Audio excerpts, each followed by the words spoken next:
창세기 46장 1절부터 7절까지 말씀을 가지고 낯선 여정, 낯선 테스트라는 제목으로 말씀을 나누도록 하겠습니다. 여러분, 인생이 무엇일까요? 이런 근본적인 질문에 마주하면 우리들은 대부분 분명한 대답을 할 수 없습니다. 왜 그럴까요? 인생이 무엇인지 분명하지 않으니까 그런 것 같습니다. 그만큼 우리는 분명하지 않고 확실하지 않은 인생을 살아가고 있다는 말일 겁니다. 인생을 길이라고 본다면 우리는 어떤 길을 걸어가는 것일까요? 한마디로 낯선 길이라고 말할 수 있을 것입니다. 이상하죠? 왜 우리는 인생길을 낯설게 걸어가는 것일까요? 우리의 앞서서 이 땅을 살아간 셀 수 없을 만큼 많은 사람들이 있는데 말입니다. 그들이 각각 인생의 길을 만들어 놓고 가지 않았을까요? 그렇다면 우리는 만들어진 길을 그냥 익숙하게 걸어가기만 하면 되지 않을까요?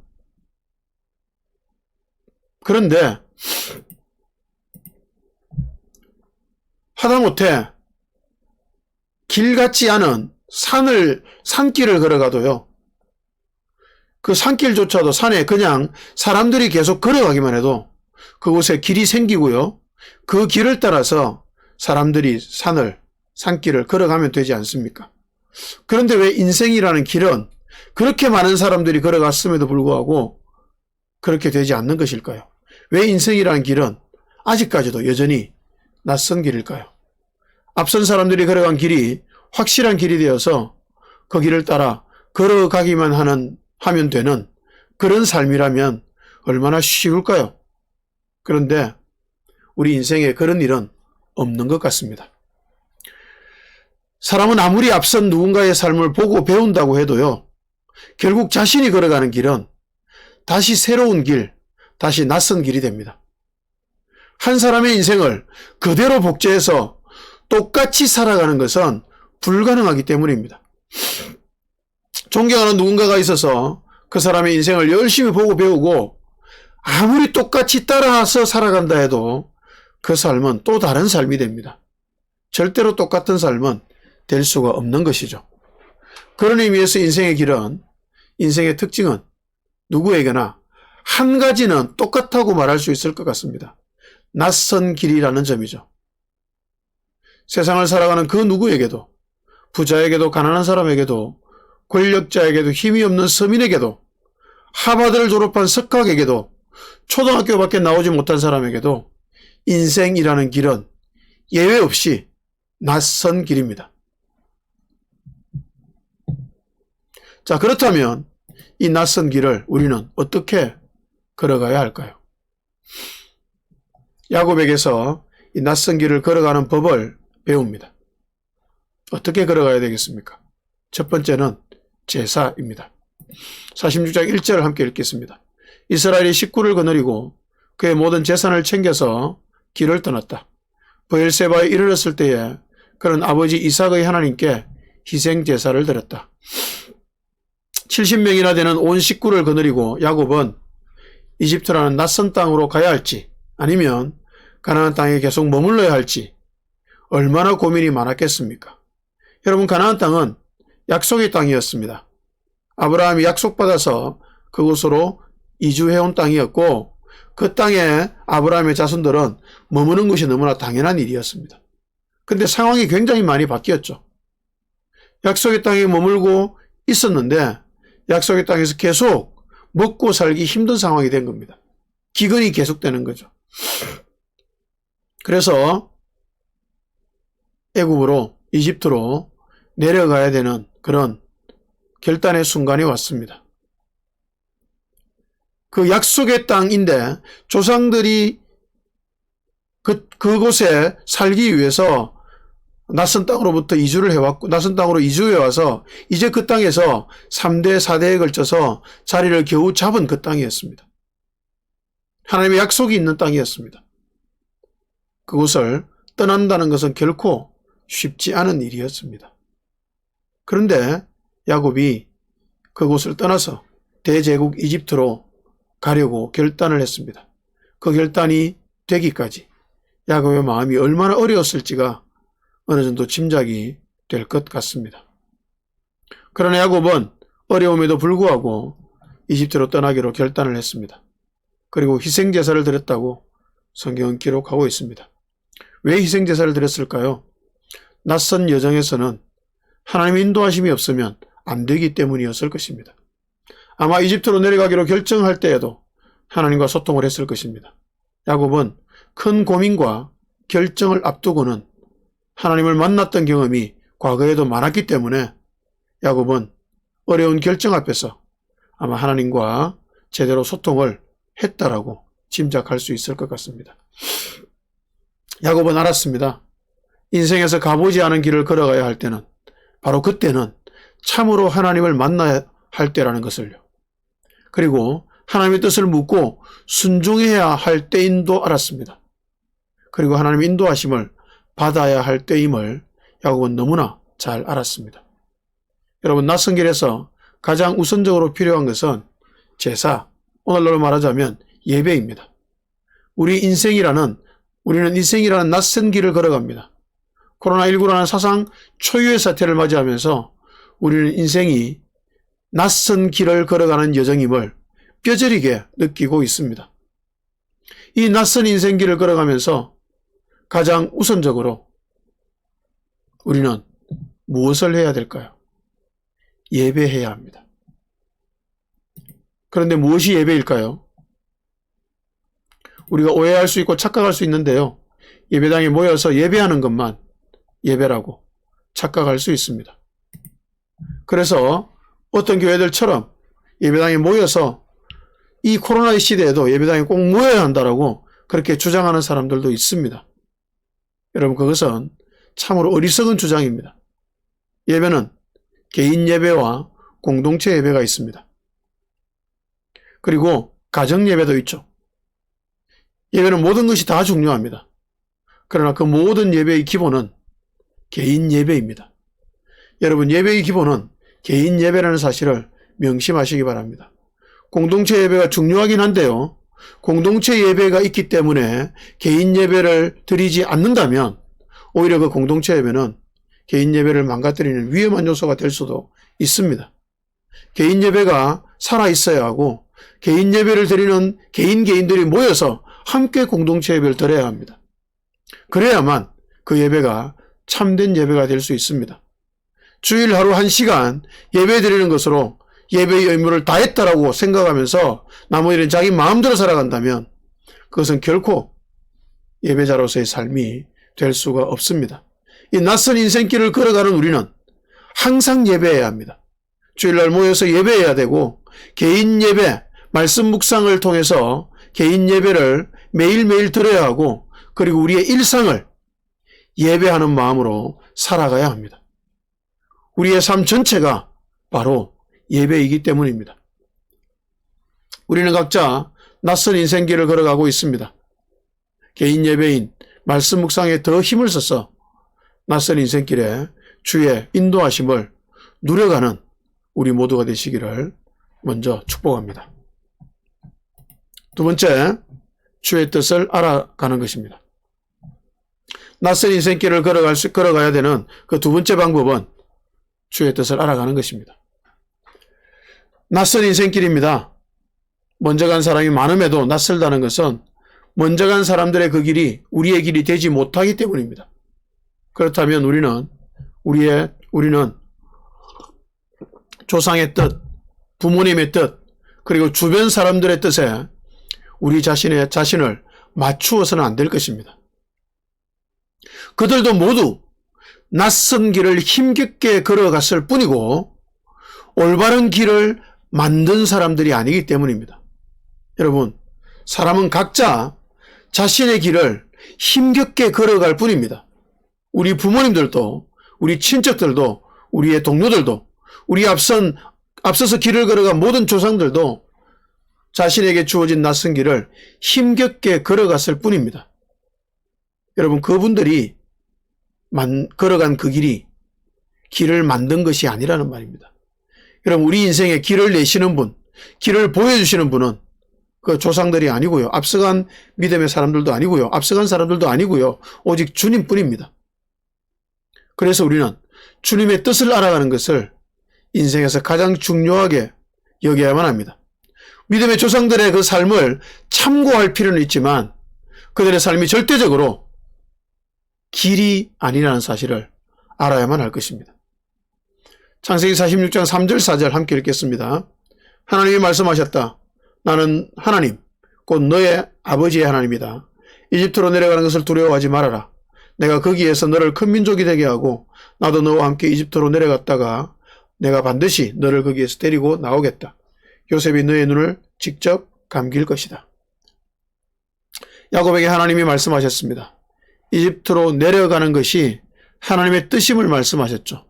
그리고 언젠가 다시 돌아오게 하실 것임을 또한 말씀하셨습니다. 여러분, 낯선 여정에서 가장 중요한 것은요, 하나님의 뜻을 알아가는 것입니다. 여러분, 야곱이 이집트로 내려가는 것이 하나님의 뜻인지 아닌지를 몰랐다면 담대히 내려갈 수가 없었을 것입니다. 여러분, 하나님의 뜻을 알아가야 합니다. 길이 보이지 않는 인생길에서 하나님의 음성을 통해서 길을 걸어갈 힘을 얻어야만 합니다. 먹고 살아가는 것만 중요하다고 말하는 것은 어리석습니다. 먹고 살아가기 위해서 힘써야 되지만 그것만큼이나 중요하게 하나님을 알아가고 하나님의 뜻을 알아가기 위해서 힘을 써야 합니다. 낯선 인생길을 그저 생존하기에 바빠서 그 낯선 길이 너무나 두려워서 온통 길을 찾는 것에만 혈안이 되어서 그렇게 살아가다가는 우리는 오히려 길을 잃고 말 것입니다.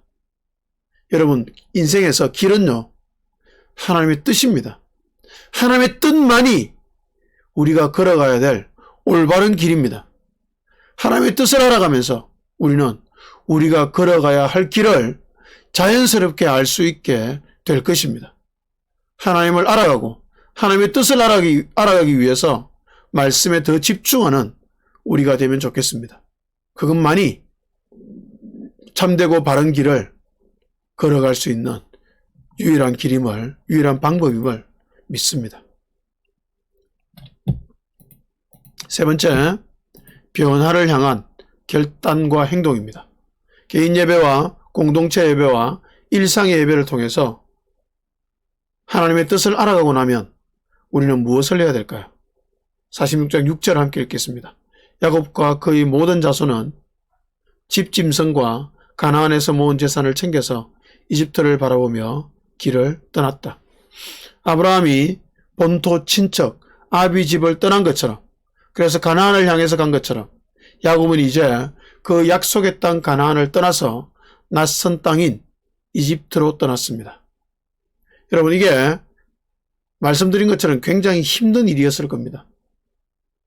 약속의 땅을 향해서 가는 것이 하나님의 뜻이라고 그렇게 생각하고 그 자리에서 결코 떠나지 않고 그 자리를 끝까지 지키겠다고 생각하기가 쉽기 때문입니다.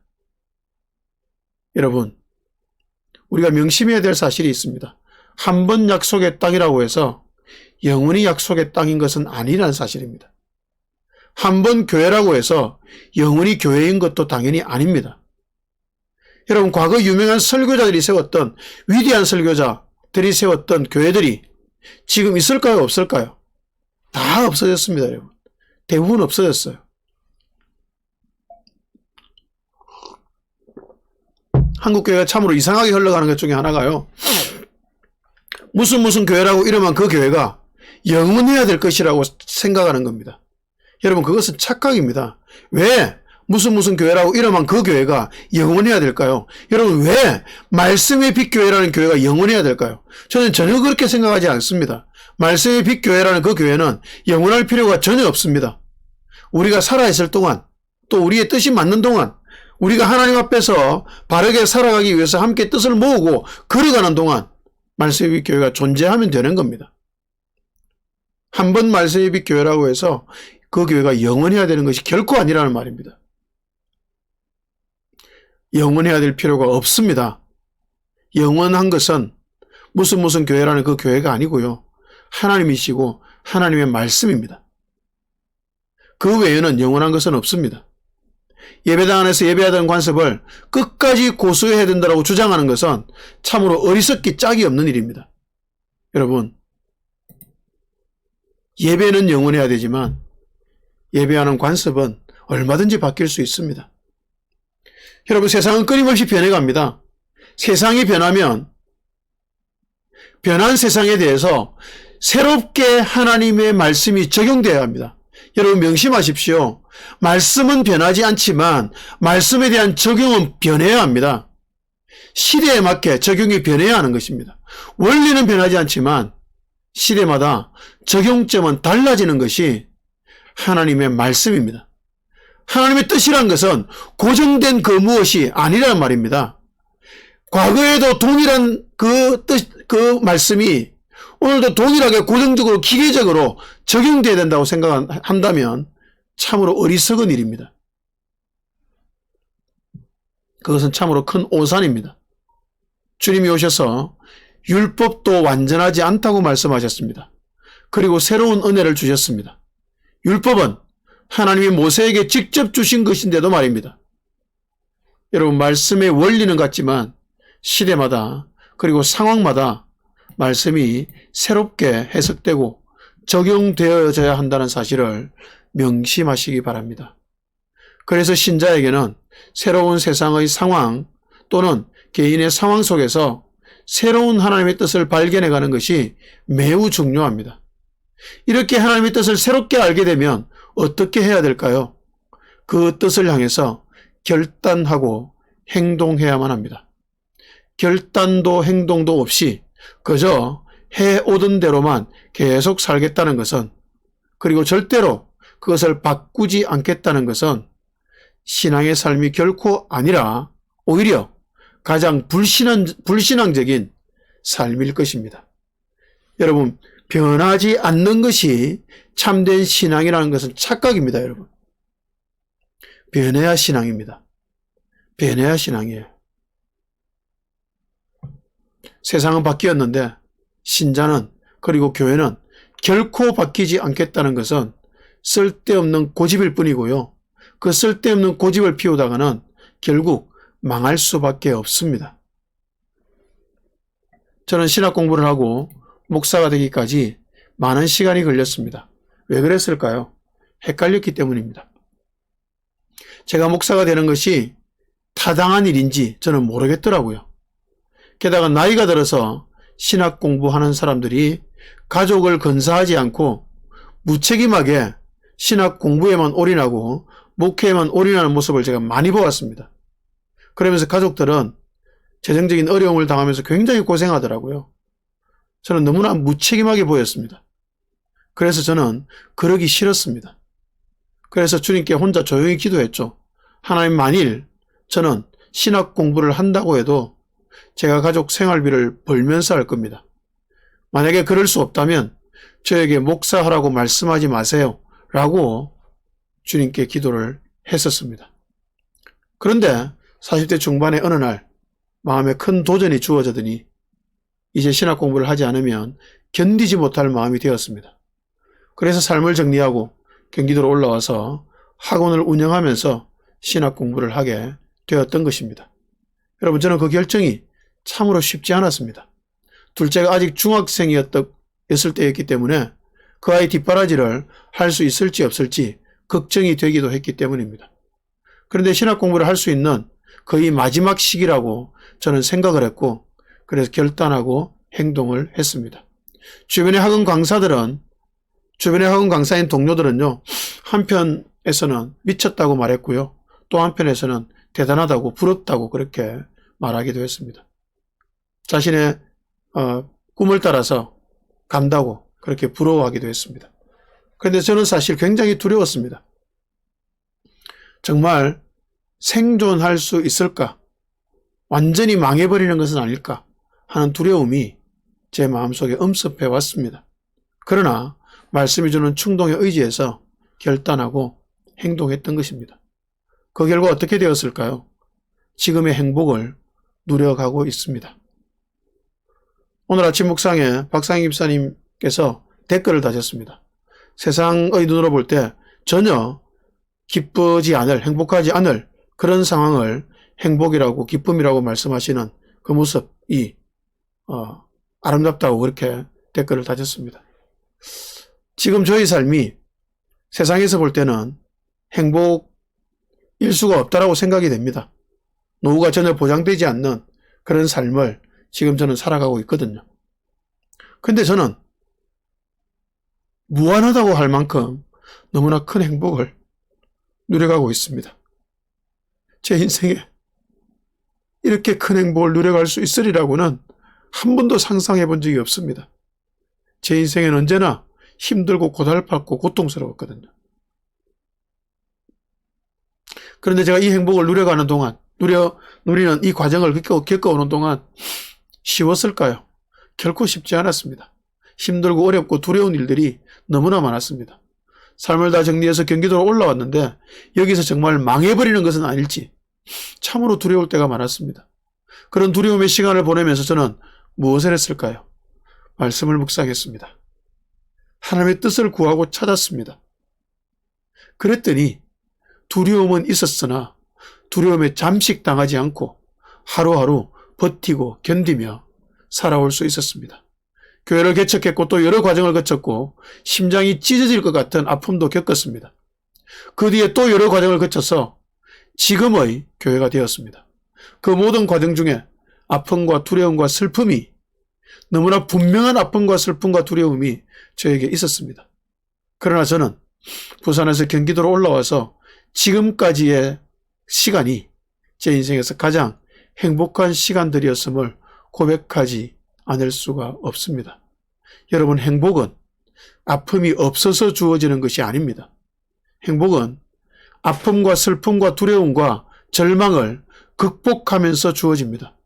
아픔과 슬픔과 어려움과 두려운 상황이 없어서 행복하고 그런 것들이 있으면 행복하지 않다면 여러분 그 행복은 가짜입니다. 진짜 행복은 아픔과 두려움과 슬픔을 넘어서서 옵니다. 이런 진짜 행복은 어떻게 해서 누릴 수가 있을까요?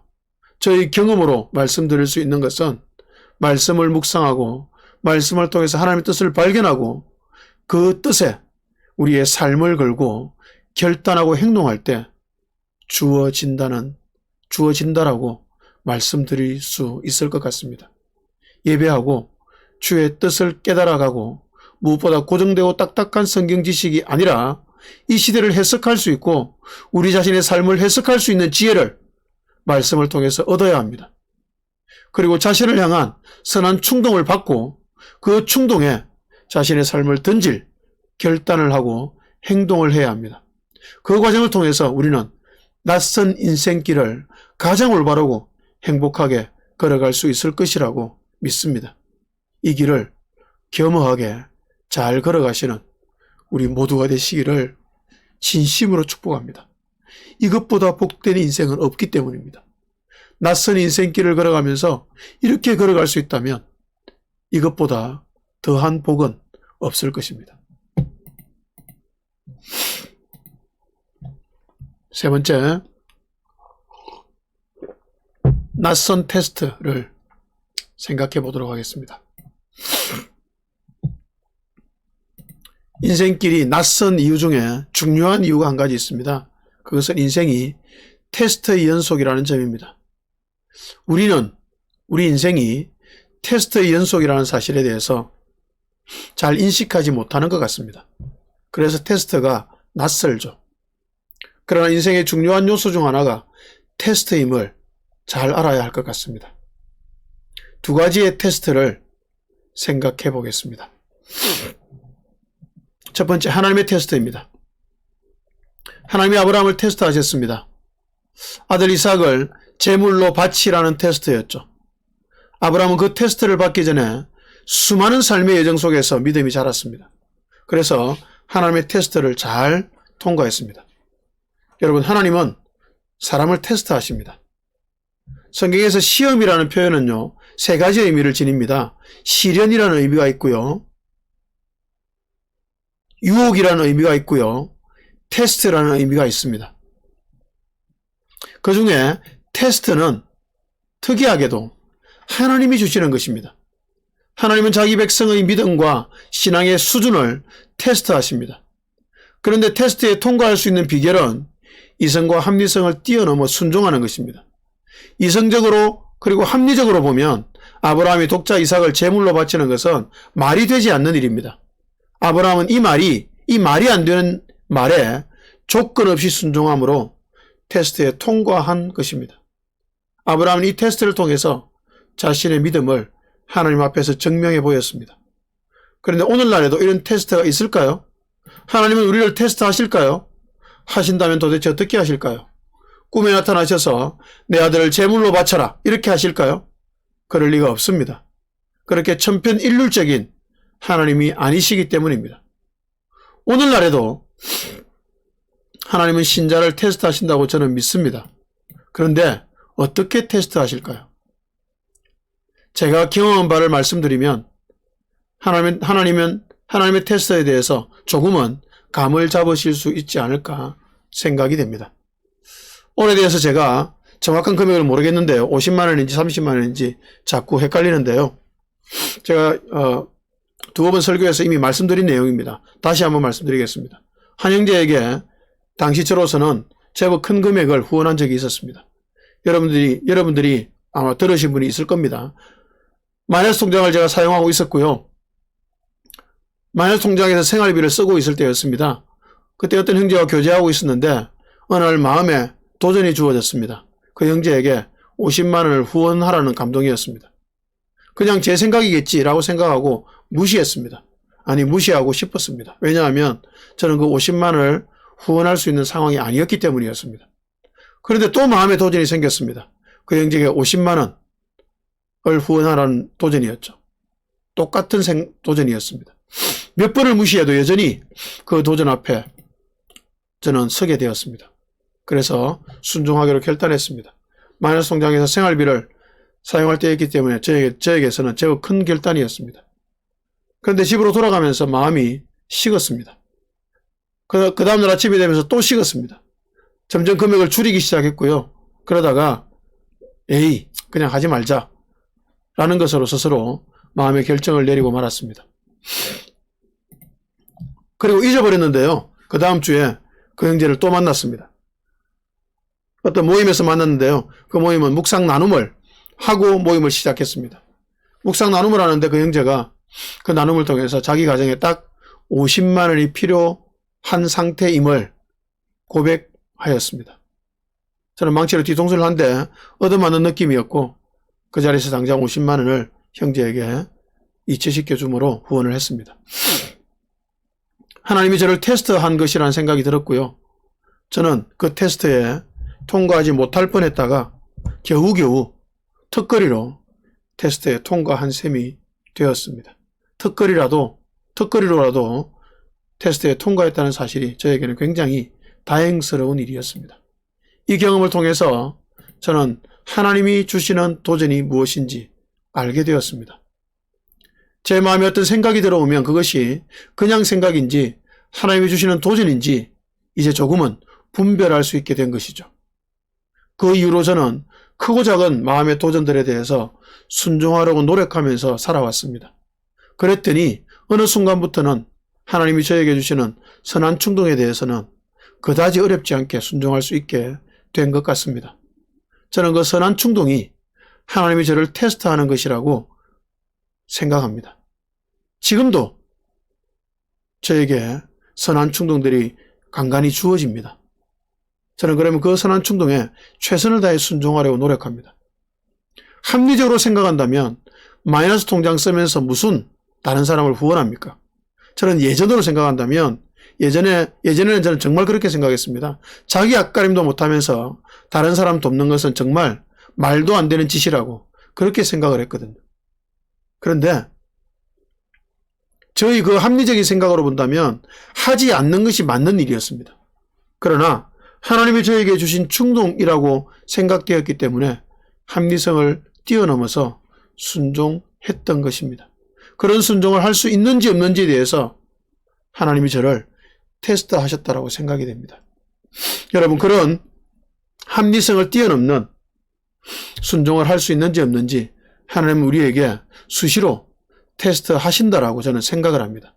그 하나님의 테스트로서의 선한 충동을 잘 깨닫고 그 충동에 합리성을 뛰어넘고 우리의 이성적인 판단을 뛰어넘어서 순종할 수 있는, 그래서 하나님의 테스트를 통과하면서 살아가는 저와 여러분이 되시기를 축복합니다. 두 번째, 사람의 테스트입니다. 그런데 이상한 점이 있습니다. 아브라함은 하나님이 테스트하셨습니다. 그런데 요셉은요, 자신의 형들을 테스트했습니다. 하나님은 사람을 테스트할 수 있다지만 사람이 사람을 테스트하는 것은 좀 아니지 않을까요? 요셉이 잘못한 것 아닐까요? 정말 요셉은 잘한 것일까요? 잘못한 것일까요? 저는 잘 모르겠습니다. 그런데 개인적으로 생각할 때는 요셉이 잘했다라고 생각이 됩니다. 형들은 과거에 요셉을 팔아먹었습니다. 시기와 질투심 때문이었죠. 사람이 시기 질투가 있을 수가 있죠. 그런데 요셉의 형들은 너무 심했습니다. 아무리 시기 질투가 생겨도 그렇지 어떻게 동생을 죽이려 하고 인신매매를 할 수 있습니까? 그것은 사람으로서는 해서는 안 될 짓이었습니다. 그 일을 요셉이 직접 당한 것이죠. 그런 형들을 다시 만났는데 형들이 정상적인 사람으로 살아가고 있는지, 자신들의 잘못을 깨닫는지 아닌지 테스트 해보는 것은 너무나 당연한 일 아니겠습니까? 그리스도인은 사람을 잘 믿어야 될까요? 그런 오해가 그리스도인 사이에 많은 것 같습니다. 여러분, 그것은 오해입니다. 너무 심하게 의심하는 것은 좋지 않겠지만 어느 정도의 합리적인 의심은 사람을 만날 때 필수적일 만큼 중요합니다. 합리적인 의심은 하고 테스트도 해봐야 합니다. 왜 그럴까요? 모든 사람은 죄인이기 때문입니다. 요셉은 언제까지 형들을 테스트했을까요? 우리가 아우에게 잘못했다 라는 고백이 나올 때까지였습니다. 그걸 확인하고서야 요셉은 자신의 테스트를 멈추었습니다. 그것이 확인되지 않으면 공동체가 불가능했기 때문이었습니다. 테스트에 대해 생각하다 보니 우리 교회 집사님들이 생각이 났습니다. 제가 집사님들 말씀을 드릴 텐데 다른 분들 이야기를 안 드려서 좀 죄송합니다. 다른 분들 모두를 다 이야기 드릴 수 있는데 그렇게 하면 시간이 너무 부족하기 때문에 또 초창기에 만났던 집사님들 이야기를 좀 드리겠습니다. 제가 처음 박인수 집사님과 유미경 집사님 부부를 만났을 때가 생각이 납니다. 처음 만나서 대화 나누면서 저도 울고 집사님 부부도 우셨습니다. 특히 유미경 집사님 많이 우셨죠. 저는 개척에서 제가 생활비를 벌어가면서 신학 공부하면서 목회를 할 때였습니다. 개인적인 욕심이 아니라 신자 한 분 한 분의 신앙의 성숙을 돕는 목회를 하려고 최선을 다해 노력했습니다. 그런데 개척한 지 2년 반 만에 교인들이 거의 다 떠나고 3분만 남았습니다. 그때 저는 하나님께 많은 기도를 했습니다. 그 중에 저는 이런 기도를 했었습니다. 하나님, 너무하신 것 아닙니까? 신자는 말씀의 사람이 되어야 되고 말씀을 사랑해야 되지 않습니까? 그런데 이렇게 말씀 사랑하는 사람이 없습니까? 신자가 말씀을 사랑하지 않고 엉뚱한 것에만 관심 가지는 것은 말이 안 되는 것 아닙니까? 라는 기도였습니다. 제 주변에 말씀을 사랑하는 사람을 보기가 어려웠기 때문에 저는 그렇게 하나님께 항변하면서 기도했었습니다. 그런데 말씀이 너무나 갈급한 박인수 집사님 부부 두 분을 만난 것입니다. 그래서 저는 기쁘고 너무 감사해서 울었습니다. 그런데 두 분은 교회와 목사들에게 너무나 엄청난 상처를 받아오셨습니다. 그리고 가난한 성도가 되어서 거의 가족들만 따로 모여서 예배하고 계시던 그런 때였습니다. 주변에서는 두 분이 잘못되었다, 교회로 돌아가야 된다 라고 계속 말을 했고요. 정죄하는 말을 했고요. 두 분은 가족만 따로 예배를 드리면서 은혜는 받고 있었지만 마음 한쪽 구석에서는 자신들이 잘못된 것이 아닐까 하는 그런 불편한 마음이 사라지지 않고 있을 때였습니다. 그런데 말씀 묵상 글을 통해서 저를 만나서 두 분은 이렇게 고백을 하시더라고요. 우리를 하나님께서 고아처럼 버리지 않으셨습니다. 라고요. 그런 고백을 하시면서 그렇게 우셨습니다. 그리고 그때부터 저는 INUNI라는 기업 예배에서 일주일에 한 번 설교를 하기 시작했습니다. 그리고 1년 반쯤이 지나서 용인에 있던 말씀예비교회가 천호동 지금의 예배당으로 옮겼습니다. 교회가 들어온 이 건물은 집사님 부부께서 운영하시는 기업의 사옥입니다. 보증금으로 낼 목돈이 없었기 때문에 보증금 없이 월세도 조금 저렴하게 해주셔서 그 기로 들어가서 예배를 드릴 수가 있었습니다. 그런데 이렇게 교회가 그 기로 들어가기까지 1년 반의 시간이 걸렸습니다. 그동안 무엇을 했을까요? 아마 두 분께서 저를 테스트하신 것이 아닐까라고 저는 생각을 합니다. 물론 저는 두 분을 테스트한 면이 있고요. 테스트라고 하니까 무언가를 한 것 같지만 그게 아니라 그냥 서로를 지켜본 것입니다. 두 분은 목회자에 대한 상처가 너무 컸었기 때문에 제가 그런 목회자들과 비슷한지 아닌지, 또 이 목회자하고 함께 갈 수 있을지 없을지를 1년 반 동안 지켜보신 것이죠. 물론 나눈 대화가 있으니까 믿는 마음이 크셨겠지만, 그러나 서로 나눈 대화에 근거해서 제가 그 대화에 맞는 합당한 사람이 맞는지 아닌지 저를 지켜보셨겠죠. 이것을 두고 기분 나쁘다고 말할 목회자가 있을 수도 있겠지만 저는 전혀 그렇게 생각하지 않았습니다. 지금도 마찬가지고요. 그런 아픔을 당하셨으니 마땅히 그래야 한다라고 저는 생각합니다. 그렇게 하지 않으면 안 된다라고 저는 생각합니다. 목사를 만나서 그와 함께 신앙생활을 한다는 것은 어쩔 수 없이 그 목사의 신앙의 색깔에 성도가 영향을 받는다는 말입니다. 그런 중요한 일을 결정함에 있어서 아무런 검증 과정도 없이 선택하는 것이 도리어 더 이상한 것이죠. 저는 그 테스트의 과정, 아니 그 검증의 과정을 두 분이 너무 잘 거치셨다라고 생각을 합니다. 사람을 의심하기 위해서 의심하는 것은 나쁜 일입니다. 그러나 신앙의 상황에서는 의심을 해봐야 되고 검증을 해봐야 합니다. 그래서 신앙의 영역에서 저는 그렇게 생각합니다. 유죄 추정의 원칙을 적용해야 된다고 생각합니다. 저도 사람을 잘 믿는 성격이어서 살면서 손해를 많이 보았습니다. 그런데 나이가 들면서 신앙생활하면서 여러 사람들을 만나보면서 깨닫게 되었죠. 유죄 추정의 원칙, 그것을 신앙에 적용해야 맞다는 사실을 알게 되었습니다. 유죄 추정의 원칙이란 예를 들어서 이런 겁니다. 어떤 목사나 설교자를 만나면 일단 그 사람이 틀렸다라고 가정을 하고 출발하라는 겁니다. 성경을 인용해서 설교한다고 해서 무조건 옳다고 생각하지 말라는 말입니다. 성경을 근거로 해서 그분의 말과 행동을 따져보고 생각하고 고민해 봐야 되고요. 그 사람의 설교와 말이 맞는지를 생각해 봐야 됩니다. 그리고 그 사람의 말이 맞다면 이제 최선을 다해서 그 사람의 말과 행동이 부합하는지, 그 사람의 말과 삶이 어느 정도 부합하는지, 실수가 있고 허물은 있을 수 있지만 그러나 어느 정도의 부합은 돼야 되거든요. 그것도 살펴보라는 말입니다. 그렇게 해서 검증이 되는 만큼만 그 사람을 인정하고 믿으라는 말입니다.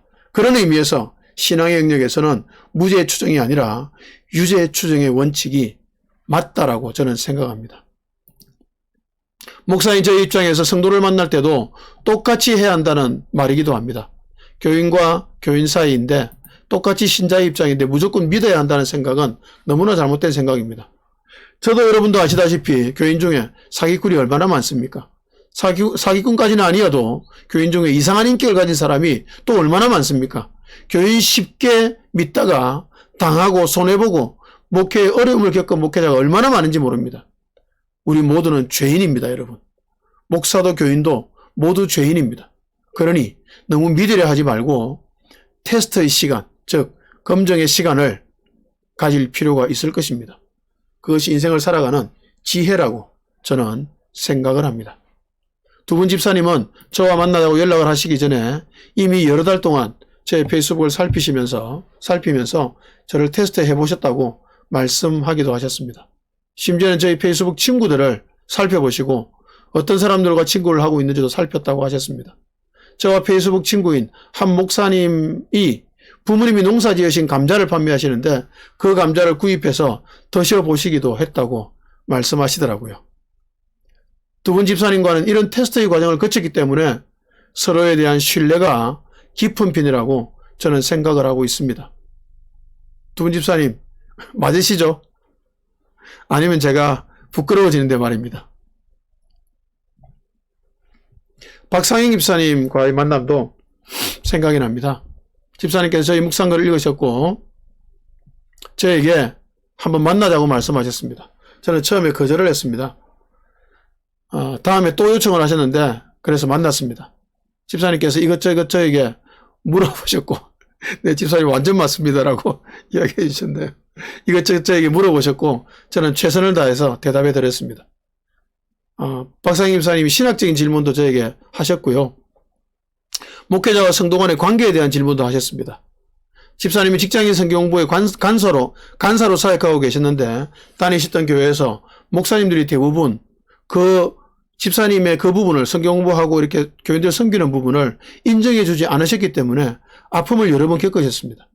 그래서 저희 교회에 와서도 혹시라도 오셔서 그런 갈등을 겪지는 않으실지를 미리 검증해 보신 것이라고 저는 생각이 됩니다. 너무 잘하신 것이라고 생각합니다. 그런 과정을 통해서 만나서 교제하고 성경 공부를 통해서 나눔의 시간도 제법 가졌습니다. 그 과정을 통해서 집사님 부부와도 제법 깊은 신뢰의 관계가 형성이 되었다고 저는 생각을 합니다. 이렇게 한 번 한 번의 이야기를 다 드리면 정말 시간이 부족할 것 같습니다. 전대만 집사님, 유민정 집사님 부부와도 이런 스토리들이 좀 있고요.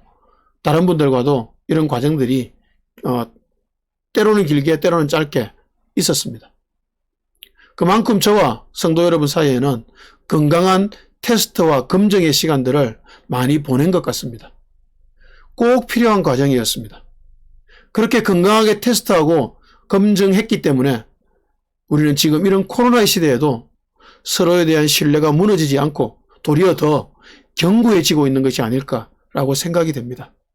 그렇게 검증해서 제가 추구하는 신앙의 방향인 성도 각자가 말씀의 삶을 거는 신앙의 삶, 그 삶에 대해서 충분히 공감하고 동의하게 되셨기 때문에 지금의 이런 깊은 감사의 삶을 함께 누려갈 수 있는 것이 아닐까라고 생각이 됩니다. 억하심정을 가지고 부정적인 마음으로 테스트하는 것은 그다지 바람직하지 않은 것 같습니다.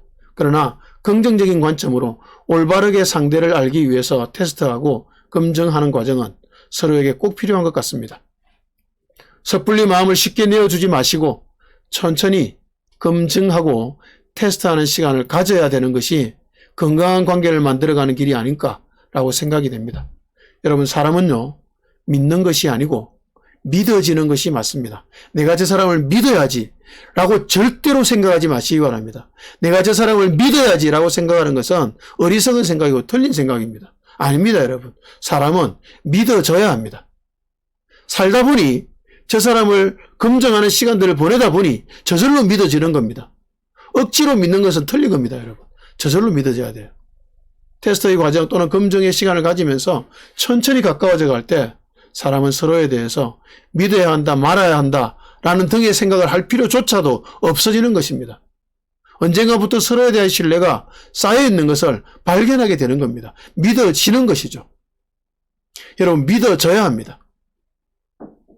저는 저와 이제 이 신앙생활 몇 년간 했던 우리 집사님들과 또 성도님들에 대해 생각을 하면 제가 믿는 것이 아니고요. 그냥 믿어집니다, 그냥. 왜냐하면 봐왔거든요. 계속 봐왔고 그분들이 어떻게 신앙생활하고 어떤 갈망을 갖고 있으며 말씀 앞에 어떤 자세로 살아가시는지를 제가 보고 있기 때문에 저절로 믿어지는 것입니다. 믿는 것이 아니라 억지로 믿는 것이 아니라 믿어져야 하는 것입니다. 세 번째, 이제 테스트를 받을 때 어떻게 해야 되느냐를 생각해 보겠습니다. 하나님의 테스트와 사람의 테스트를 다 받으면서 우리의 인생은 흘러갑니다. 그러면 우리가 테스트 받고 있을 때는 어떻게 해야 될까요? 테스트 받을 때 우리가 유의해야 될 사항이 있습니다. 그것은 테스트라는 사실입니다. 여러분, 학교에서 시험을 치르는 이유가 뭘까요? 평소에 공부를 얼마나 열심히 바르게 잘하고 있는지를 알기 위해서입니다. 그런데 요즘에 학교 시험은 그런 면에서 문제가 좀 있는 것 같습니다. 시험을 위해서 공부를 하니까 말입니다. 그건 주객이 전도된 것입니다. 공부가 우선이고 공부를 잘하고 있는지 잘했는지를 테스트하는 것이 그 다음입니다. 이 말을 우리의 신앙과 삶에 적용해 보면 될 것 같습니다. 누군가 우리를 테스트하는 것처럼 느껴질 때 조심해야 할 점이 있습니다. 테스트에서 좋은 점수를 얻기 위해서 평소에 하지 않는 것을 해서는 안 된다는 점입니다. 누군가의 테스트는 평소에 자신의 모습을 점검할 기회입니다. 누군가 우리 자신을 테스트하고 있다면 우리는 그 과정을 통해서 우리 자신이 평소에 어떤 사람인지를 알 수 있는 좋은 기회가 될 것입니다. 우리는 어떤 사람일까요? 잘 아는 것 같지만 사실은 잘 모를 수 있습니다. 우리가 알고 있는 우리 자신과 실제 우리 자신이 다를 수 있기 때문입니다. 우리가 알고 있는 것을 우리 자신의 삶과 인격이라고 착각하면서 살 수 있기 때문입니다. 누군가 우리를 테스트할 때는 우리의 생각과 삶이 이러한지 아닌지 스스로를 알아볼 수 있는 좋은 기회라고 받아들이면 좋을 것 같습니다. 그래서 우리는 테스트의 상황에서 더 좋은 사람으로 보이기 위해서 노력할 필요가 없습니다. 아니, 그러면 안 됩니다. 그건 거짓말이 되는 것이고요. 사기치는 것이 될 수 있기 때문입니다. 그냥 평소에 자신의 모습대로 살면 됩니다. 평소에 생각하는 것을 말로 표현하면 됩니다. 그래야 그분과 우리 자신이 함께 할 수 있을지 없을지를 서로가 알 수 있기 때문입니다. 무언가 이득을 얻기 위해서 사람에게 잘 보이려고 하는 것은 신앙인이 해서는 안 될 짓입니다. 우리는 테스트의 때이든 아니든 상관없이 평소에 우리대로 살면 되는 것입니다. 그래서 테스트의 시간 동안 드러난 우리 자신의 모습을 보면서 그 모습을 통해서 우리 자신이 어떤 위치에 있는지를 알면 됩니다. 그게 학교 시험의 목적이 아니겠습니까? 시험을 치고 나서 점수가 100점 만점에 50점이라면 자신이 평소에 얼마나 공부를 안 했다는 사실을 알면 됩니다. 그리고 앞으로는 평소에 더 열심히 공부하면 됩니다.